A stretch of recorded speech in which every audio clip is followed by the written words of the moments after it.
এক নজরে দেখে নেব আজকের ব্রেকিং খবরগুলি। সন্দেশখালীর বেতাজ বাদশাহ শেখ শাহজাহানকে গ্রেপ্তার করতে বাধা নেই জানিয়ে দিয়েছে কলকাতা হাইকোর্ট। আদালতের এই রায় ঘিরেই এখন উত্তাপ বাড়তে বঙ্গ রাজনীতির। তৃণমূলের দাবি অভিষেক অপ্রিয় সত্য সামনে এনে দিয়েছেন বলেই আদালত নড়েচড়ে বসেছে। 7 দিনের মধ্যে গ্রেপ্তার হবেন শেখ শাহজাহান। একই সঙ্গে তৃণমূলের রাজ্য সাধারণ সম্পাদক কুণাল ঘোষের দাবি সন্দেশখালীর আগুন যেন নিভে না যায়। এই আগুন দেওয়ার নির্দেশ দিল্লি থেকে আসছে। একই সঙ্গে প্রধানমন্ত্রীর বঙ্গ সফরকেও নিশানা করেন তিনি। যদিও বিরোধীদের দাবি শেখ শাহজাহানকে আড়াল করছে রাজ্যের শাসক দলই। জানুয়ারির শুরু থেকেই জ্বলছে সন্দেশখালী। শেখ শাহজাহান, শিবু হাজরা ও উত্তম সর্দারের বিরুদ্ধে পাহাড় প্রমাণ অভিযোগ রয়েছে সন্দেশখালীর বাসিন্দাদের। এছাড়াও জমি লুট থেকে গণধর্ষণের মতো অভিযোগ রয়েছে তাদের বিরুদ্ধে। শিবু উত্তম গ্রেপ্তার হলেও এখনো অধরা মাস্টার মাইন্ড শেখ শাহজাহান। কেন তাকে গ্রেপ্তার করা হচ্ছে না তা নিয়ে বিস্তর জল ঘোলা হয়েছে। এ প্রসঙ্গে রবিবার অভিষেক দাবি করেন তৃণমূল নয়, শেখ শাহজাহানকে আড়াল করেছে বিচার ব্যবস্থা। এদিন অভিষেক বলেন কাশ্মীর থেকে সুদীপ্ত সেনকে গ্রেপ্তার করেছে মমতা বন্দ্যোপাধ্যায়ের পুলিশ। কে শাহজাহান?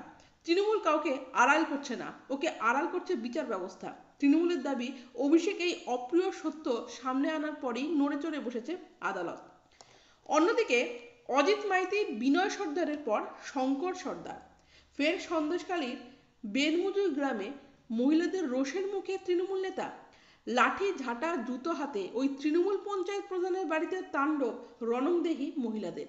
চারদিক দিয়ে বাড়ি ঘিরে চলে ভাঙচুর, ছুঁড়ে ফেলা হয় বাসনপত্র। অবিলম্বে শঙ্কর সর্দারের গ্রেপ্তারের দাবিতে সড়ক বিক্ষোভকারীরা। তৃণমূল নেতা শঙ্কর সর্দারের বিরুদ্ধে ভুরি ভুরি অভিযোগ গ্রামবাসীদের। তাদের দাবি শেখ শাহজাহান এবং শেখ সিরাজউদ্দিনের প্রভাব খাটিয়ে এলাকায় জমিজমা লুটপাট করতেন তারা। প্রতিবাদ তিনি করলে জুটত মারধর, পুলিশের দ্বারস্থ হলে হুমকিও দেওয়া হতো গ্রামবাসীদের। জব কার্ড আত্মসাতের অভিযোগও উঠেছে শঙ্করের বিরুদ্ধে। আর তার প্রতিবাদে সোমবার সকালে তৃণমূল নেতার বাড়িতে চড়াও হন মহিলারা। রণংদেহী মহিলারা লাঠি ঝাঁটা জুতো হাতে তৃণমূল পঞ্চায়েত সদস্যের বাড়ি ঘিরে ধরে। বাড়িতে ব্যাপক ভাঙচুর চলে, ফেলে দেওয়া হয় বাসনপত্র, খাবার দাবারও ফেলে দেওয়া হয় বলে অভিযোগ। যাব পরের খবরে।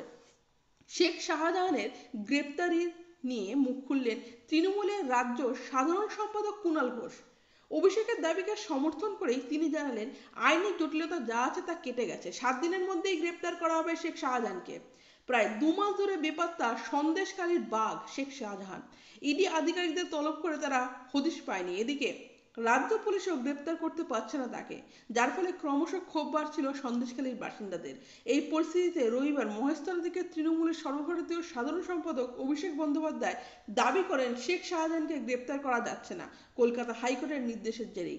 এর পরিপ্রেক্ষিতে সোমবারই নিজেদের অবস্থান স্পষ্ট করেছে হাইকোর্ট। জানানো হয়েছে শেখ শাহজাহানকে রাজ্য পুলিশের গ্রেপ্তারিতে কোনো বাধা নেই, পুলিশ চাইলে গ্রেপ্তার করতে পারে তাকে। এরপরে এক্স হ্যান্ডেলে কুণাল ঘোষ লেখেন অভিষেক বন্দ্যোপাধ্যায় যে আইনি জটিলতার কথা বলেছিলেন তা একেবারে সঠিক, তার সুযোগই নিচ্ছিল বিরোধীরা। হাইকোর্টের জট কাটায় এবার 7 দিনের মধ্যে গ্রেপ্তার করা হবে শেখ শাহজাহানকে। পাশাপাশি কেন্দ্রীয় বঞ্চনাকে হাতিয়ার করে ব্রিগেডের ময়দানে লোকসভা নির্বাচনের প্রচারে নামছে বাংলার শাসক দল তৃণমূল। রবিবার দুপুরে সোশ্যাল মিডিয়ায় এই খবর পোস্ট করেছেন সর্বভারতীয় সাধারণ সম্পাদক অভিষেক বন্দ্যোপাধ্যায়। আর সন্ধ্যেবেলায় মহেশতলায় জল প্রকল্প উদ্বোধনের অনুষ্ঠান থেকে তিনি ব্রিগেড সমাবেশের খুঁটিনাটি জানালেন।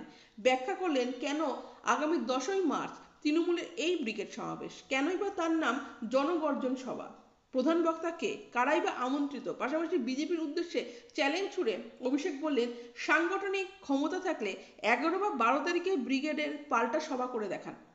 আগামী 10ই মার্চ কেন্দ্রীয় বঞ্চনার প্রতিবাদে ব্রিগেড সমাবেশের ডাক দিয়েছে তৃণমূল।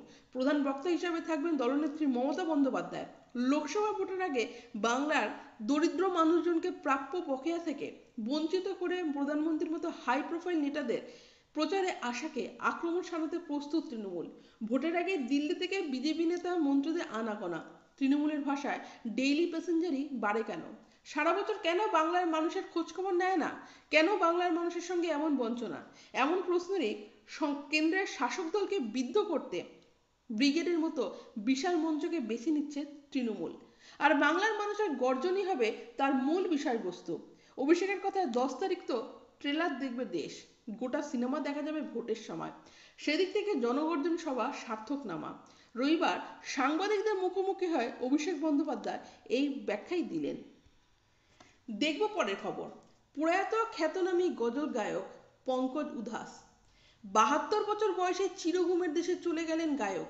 দীর্ঘদিন ধরেই অসুস্থ ছিলেন তিনি। তার প্রয়াণের গভীর খবর সুনিশ্চিত করেছেন শিল্পীর মেয়ে নায়াব উধাস। তিনি বলেন, গভীর শোকের সঙ্গে জানাচ্ছি পদ্মশ্রী শিল্পী পঙ্কজ উধাস 26শে ফেব্রুয়ারি প্রয়াত হয়েছেন। মুম্বাইয়ে ব্রিচ ক্যান্ডি হাসপাতালে সকাল 11টা নাগাদ শেষ নিঃশ্বাস ত্যাগ করেন শিল্পী। তার প্রয়াণে শোকস্তব্ধ সঙ্গীত জগৎ। অনুষ্ঠান অ্যালবাম ছবির গানে 80-র দশকে মুগ্ধ করে রেখেছিলেন পঙ্কজ। চান্ডি জैसा रंग, ना कजरे की धार, दीवार से मिलकर रोना, आहिस्ता, थोड़ी थोड़ी प्यार करो, নিকলো নান বেনাকাব। পঙ্কজ উদাসের গাওয়া সব গজল আজও শ্রোতাদের মনের রসদ। নাসা, পায়নামা, হসরাত, হামসাফারের মতো বেশ কয়েকটি বিখ্যাত অ্যালবামও রয়েছে তার ঝুলিতে। যাব পরের খবরে। নতুন জীবন শুরু করছেন গায়ক অনুপম রায়। ঘর বাঁধবেন টলিপাড়ার এক গায়িকার সঙ্গে। আগামী 2রা মার্চ পরিবার ও ঘনিষ্ঠ আত্মীয়দের উপস্থিতিতেই রেজিস্ট্রি করেই বিয়ে করবেন অনুপম। পাত্রী টলিপাড়ার গায়িকা প্রস্মিতা পাল। খুব বড়সড় আয়োজনে আপত্তি গায়কের। টলিপাড়া থেকে কারা থাকবেন অনুপম ও প্রস্মিতার বিয়েতে সেসব নিয়ে এখনো বিশেষ আলোচনায় যাচ্ছেন না গায়ক। অনুপম বলেন, পাত্রী প্রস্মিতা, দেখা যাক কি হয়, আমি আশাবাদী বলেই বিয়ে করছি। প্রস্মিতা ও অনুপম একসঙ্গে হাইওয়ে ছবিতে তোমায় নিয়ে গল্প হোক গানটি গেয়েছেন। এছাড়া প্রস্মিতার গাওয়া সাজনা কিংবা হতে পারে না গানগুলি জনপ্রিয়। এর আগে 2015 সালে পিয়া চক্রবর্তীর সঙ্গে বিয়ে হয় অনুপমের। প্রায় 6 বছর দাম্পত্য জীবনের পর বিচ্ছেদ ঘোষণা করেন তারা। কলেজ পড়ার সময় অনুপমের সঙ্গে বন্ধুত্ব হয়েছিল পিয়ার। এই বন্ধুত্ব পরবর্তীকালে গড়ে ভালোবাসার সম্পর্ক। তারপরেই বিয়ের সিদ্ধান্ত নেন। ততদিনে অনুপমের প্রথম বিচ্ছেদ হয়ে গেছে। প্রিয়ার সঙ্গে বিয়ের পর অনুপমের পেশাদার জীবন কিংবা ব্যক্তিগত জীবনে কোনো বদল আসেনি। চোখ রাখবো পরের খবরে। শেখ শাহজাহানের গ্রেপ্তারিতে কোনো স্থগিতাদেশ জারি করেনি আদালত। সোমবার কলকাতা হাইকোর্টের প্রধান বিচারপতি টি.এস. শিবগানমের বেঞ্চে একথা স্পষ্ট করতেই তৃণমূলের এই গুন্ডার বিরুদ্ধে দায়ের হলো নতুন মামলা। সন্দেশখালী থানায় স্থানীয় এক বাসিন্দা শাহজাহানের বিরুদ্ধে 80,000 টাকা ছিনতাইয়ের অভিযোগ দায়ের করেছে।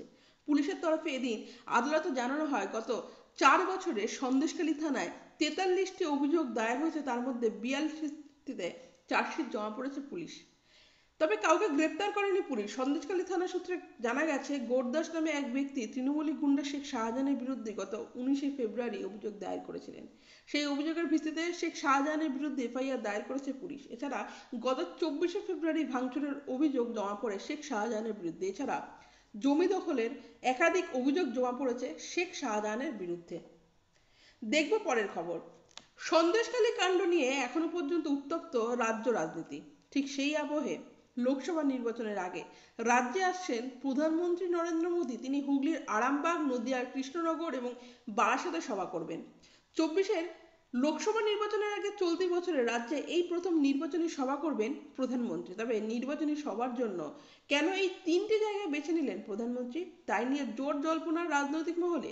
বিজেপি সূত্রে জানা গেছে, আগামী 1 মার্চ রাজ্যে আসবেন প্রধানমন্ত্রী। ওই দিনই তিনি আরামবাগে সভা করবেন। এরপর 2রা মার্চ নদিয়ার কৃষ্ণনগর এবং 8ই মার্চ সন্দেশখালীর কাছে বারাসাতে নির্বাচনী সভা করবেন প্রধানমন্ত্রী। সেক্ষেত্রে সন্দেশখালীর নির্যাতিতা মহিলাদের সঙ্গে প্রধানমন্ত্রী কথা বলবেন বলে জল্পনা শুরু হয়েছে। আরামবাগকে সবার জন্য বেছে নেওয়ার বিশেষ কারণ রয়েছে। বিজেপি সূত্রে খবর, হুগলিতে শিক্ষক নিয়োগ দুর্নীতিতে একাধিক তৃণমূল নেতার নাম জড়িয়ে আছে।